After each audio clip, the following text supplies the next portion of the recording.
सरश्री द्वारा एवरग्रीन संदेश।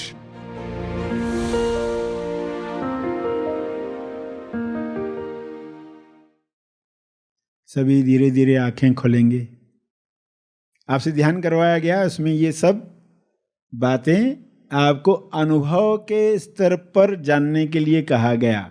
अनुभव से जानो, सुनी सुनाई बातें नहीं, रटी रटाई बातें नहीं, जो आप महसूस कर रहे हो।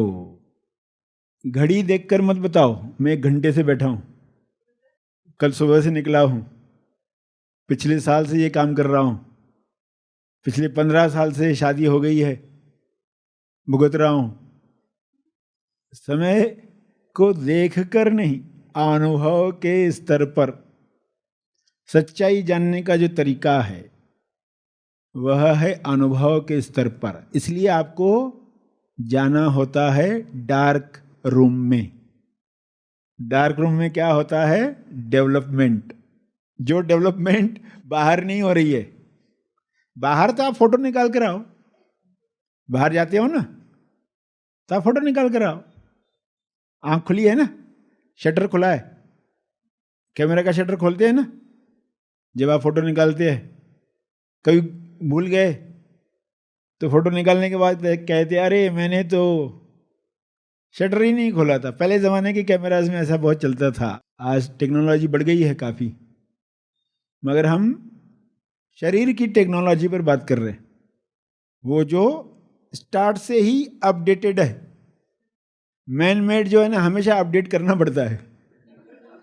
मैन मेड को हमेशा अपडेट, क्योंकि पिछले साल दिमाग नहीं चला था, इस साल समझ में आ रहा है ये ज़्यादा बेटर है, ये ज़्यादा बेटर है। वो तो सीख ही रहा है, इंसान जो है ना सीख ही रहा है।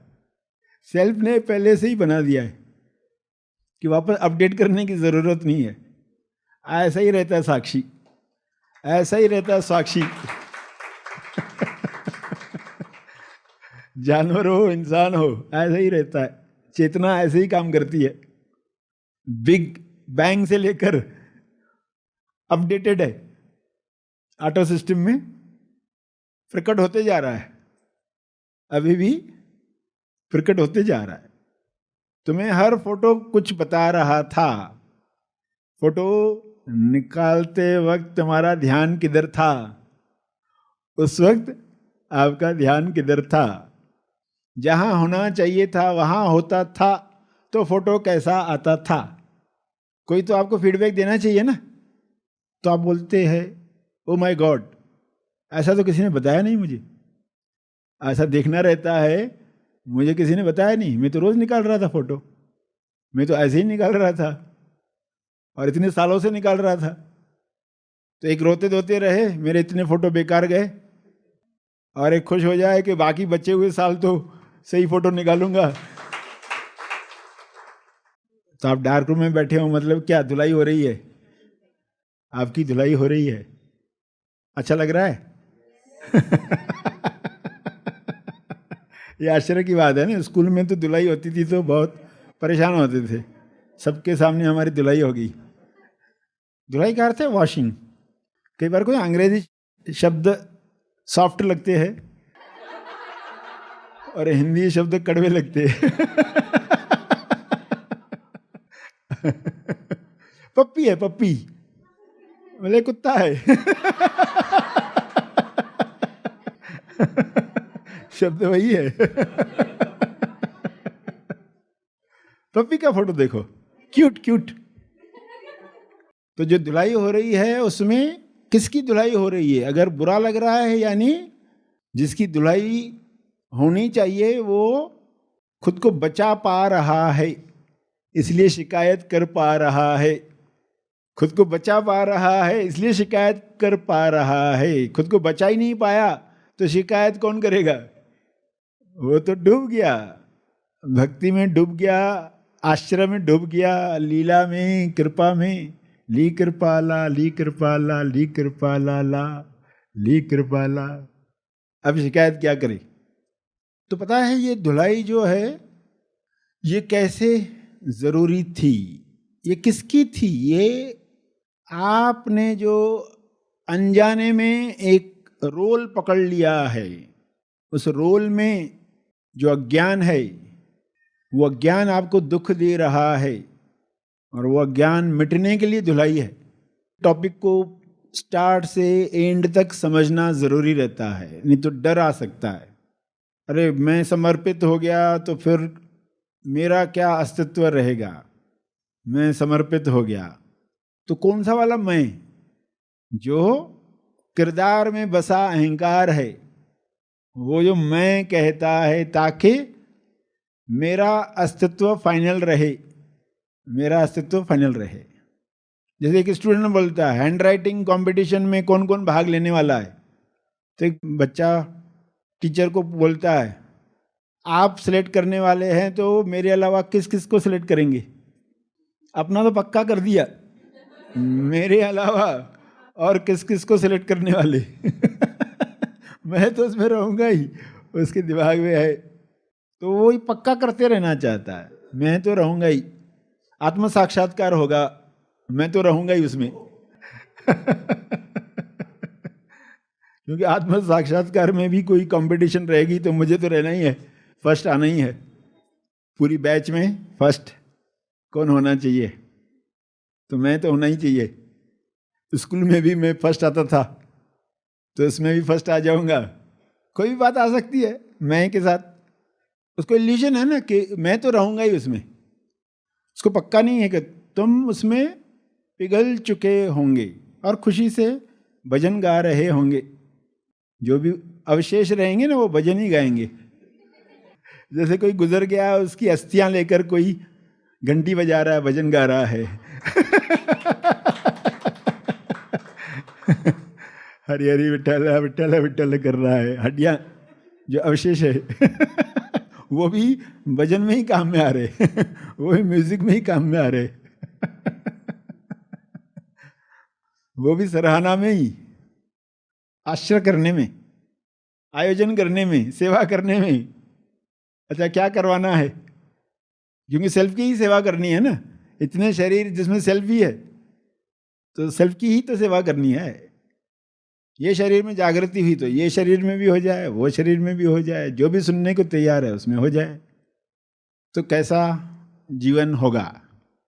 जो छोटे छोटे दुख पकड़कर इंसान जी रहा था, तो वो तो छोटी बात। बड़ी बात क्या है वो इम्पोर्टेंट है। बड़ी बात आपका मुक्ति लक्ष्य है, उसके लिए ही काम होना है। बाकी छोटी बात के लिए तो कहेंगे कोई बात ही नहीं है, इस पर सोचने का टाइम किधर है? व्यक्ति जो शिकायत कर रहा है उसके लिए आपके पास टाइम किधर है? टाइम है मतलब अभी आप थोड़े से बेहोशी में माया की कुछ बातें पी रखी हैं, कुछ बातें माया की यकीन दिला रही हैं आपको, इसलिए ये बातें हो रही है। तो सेल्फ डेवलपमेंट में शरीर पर भी काम होता है ताकि ये शुद्ध क्लीन साफ आईना बने, ताकि सेल्फ उसके सामने स्वयं का एज इट इज दर्शन कर पाए। शुद्ध होगा यानी उसके अंदर अज्ञान नहीं होगा, विकार ऐसा नहीं होगा जो कहानी में चूस ले आपको। चूस लेना किसको कहते पता है ना? स्याही चूसने वाला पेपर रहता है, आप रखते हो, चूस लेता है। तो आप आईने के सामने गए हो और आईने ने आपको चूस लिया, अंदर पूरे अंदर घुस गए आप, और खुद को आईना मानकर ही जी रहे। आप स्वयं को भूल जाते हैं तो आईने की ताकत बढ़ती जाती है। कौन सी वाली ताकत? चूस लेने की। जितना अशुद्धि से भरा होगा उतना ही चूस लेगा। निगल गया जैसे पूरा, यानी पूरा दिन में आपको याद ही नहीं आया मैं कौन। पूरे दिन में आप स्वयं को शरीर मानकर ही जीते रहे, रात सोते वक्त भी यही सोचते हुए कि नींद आएगी नहीं आएगी, आएगी तो पूरी नींद मिलेगी नहीं मिलेगी, और नहीं मिली तो क्या क्या कल दिक्कतें आने वाली हैं, कल ये काम है वो काम है। एक पल भी याद नहीं आ रहा है मैं स्वयं को क्या मानकर सोच रहा हूँ। बुद्धि से ये बातें जानना और उसका अनुभव करना, ये दोनों बातों का महत्व। बुद्धि से जानकर ताकि आप वो प्रैक्टिस करो और उसका रियाज आपको उस आईने को शुद्ध करवाने में मदद करे, और फिर ये आईना आपको चूसता नहीं है, उल्टा आपके लिए समर्पित होता है। तुम अपना अनुभव करो, तुम अपना अनुभव करो, तुम खुश हो जाओ अपना अनुभव करके। हनुमान की कहानी पता है ना? हनुमान ने सीता से पूछा था अयोध्या आने के बाद कि आप सिंदूर क्यों लगा रहे हो? तब वो क्या बताया हनुमान को, तो उसने कह दिया प्रभु खुश होते हैं उसमें, उनको अच्छा लगता है। तो फिर वो पूरी बॉडी पर सिंदूर लगा कर गया राम के सामने। राम बोला ये क्या किया है? आप प्रसन्न हो जाओ बस।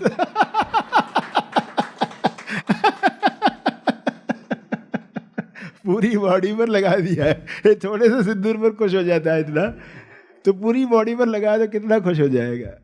तो पूरी बॉडी आईना शुद्ध हो गया तो कितना खुश हो जाएगा सेल्फ। तो वो फिर चूस नहीं सकता। वो प्रेम जो है, मोह जो है, वो चूसना चाहता है, मेरे साथ ही रहे ये।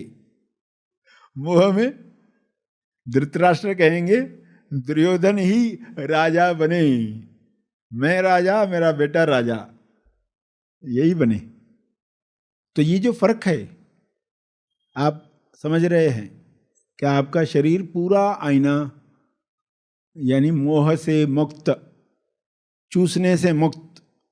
क्योंकि वो चूस रहा है, वो अहंकार अपनी ताकत बढ़ाना चाहता है, इसलिए वो सेल्फ को अपने साथ जोड़ना चाहता है।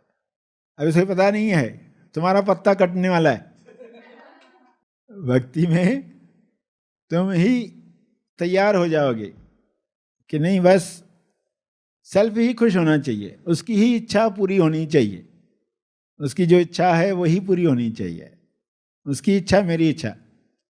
यहाँ आने के बाद सच में जो पहली बार वो बाहर आकर दोनों हाथ खोलकर जब आसमान को देखा, तो वो जो खुशी थी जैसे आसमान सब कुछ दे रहा है मुझे, वो बहुत बड़ी खुशी। उसके बाद जब आपके साथ मैं कौन हूँ ये चीज़ जब हुई, तब मैं यहाँ नहीं थी, तब मैं कहीं और ही बाहर पूरे निसर्ग में और पूरा ब्रह्मांड, और ऐसा लगा जैसे मैं कुछ भी नहीं हूँ और मैं सब कुछ हूँ। आज जो मिला है, मैं इस खोज में ही आई थी कि अंतिम सत्य क्या है। उस खोज में आई थी, मैं निर्वाण प्राप्त करना चाहती थी। उस खोज में आई, आज ऐसा लगा कि वो खोज मेरी पूरी हो गई। एटलीस्ट मुझे वो रास्ता मिल गया है। आज नहीं तो कल वो निर्वाण पद जरूर मिलेगा। वो अवस्था जो बुद्ध की अवस्था है, वो मुझे ज़रूर प्राप्त होगी। बहुत अच्छा। उसके लिए मुझे कुछ कर्म भी करने पड़ेंगे, कृति भी करनी पड़ेगी। और जैसे आपने जो कुछ भी बताया है, इतनी सहज तरीके से बताया, इतने सालों से जो ढूंढ रहे थे वो पल में जैसे मिल गया मुझे, ऐसा मुझे एहसास हुआ उस वक्त। आपको सच में कोटि कोटि प्रणाम है, भावपूर्ण नमन है, धन्यवाद। Happy thoughts. छोटा वीडियो देखा, पावर ऑफ एक्सेप्टेंस। सिर्फ वो एक मंत्र में I started to implement in my life. महा आसमानी परम ज्ञान शिविर मनन आश्रम पर आयोजित किया जाता है। इस 5 दिवसीय शिविर में खोजी केवल सत्य श्रवण द्वारा आत्म साक्षात्कार की मंजिल तक पहुंचता है। स्व अनुभव की इस यात्रा में खोजी को मैं कौन हूँ, इस पृथ्वी पर क्यों आया हूँ, मोक्ष यानी क्या मोक्ष इसी जीवन में संभव है? इन सवालों के जवाब अनुभव से प्राप्त होते हैं। सर श्री बहुत ही सीधे और सरल शब्दों में आज की भाषा में अंतिम सत्य को उजागर करते हैं। इस शिविर में अपना स्थान आरक्षित करने के लिए और अधिक जानकारी के लिए दिए गए फोन नंबर पर संपर्क करें। इस वीडियो को लाइक और शेयर जरूर करें।